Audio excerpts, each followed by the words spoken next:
ঘটনাটো হৈছিলে মানে ছোৱালী মানে বয়স হোৱা নাছিল ইমান ছোৱালীজনী মানে পতা চতা ছোৱালীজনীক লৈ আহিছে লৈ অহাৰ পিছত বিয়া পাতিছে বিয়া পতাৰ পিছতো মানে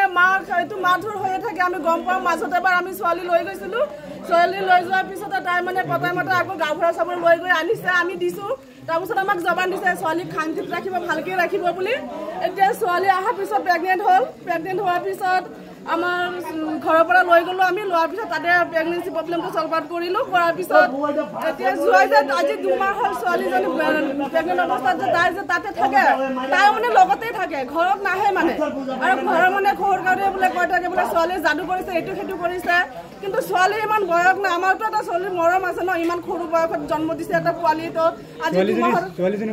ছোৱালীজনীৰ বয়স তেতিয়া 14-15 বছৰ হৈছে এতিয়া মানে উঠত পৰিছে আৰু যেনে তেনে আৰু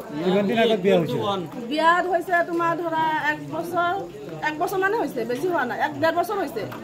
তাৰপিছত ছোৱালী আমাৰ ঘৰতে লৈ যোৱাৰ পিছত তাত পোৱালী জন্ম হ'ল 2 মাহ হ'ল তাই লগতে আছিলে আজিলৈকে এটা হাফ পেণ্ট কিনি দিব পৰা নাই আজি পতাই মতে আনিছে কিবা ডকুমেণ্টছৰ প্ৰব্লেম আছে বুলি লৈ আহিছে লৈ অহাৰ পিছত 5 মিনিট 4টা বজাত আহিছে 4:30 বজাত তেনেকুৱা ঘটনা কি হৈছে মানে ঘটনা মানে আমি শুনিছো ছোৱালী বোলে মাৰিছে আশে পাশে ফোন কৰি খবৰ লৈছে বোলে ছোৱালী নাই তেতিয়া আমি কি কৰিব পাৰোঁ ছাৰ আমাক মানে এটা খুনৰ পাতলা খুন লাগে আমাক উলিয়াই দিয়ক আৰু আপোনালোকে পিছত কি কৰিব কৰক আমাক আগত দিয়ক তাক শাস্তি দিবলৈ আৰু মোক জবান দি থৈ আহিছে খুৰী ছোৱালী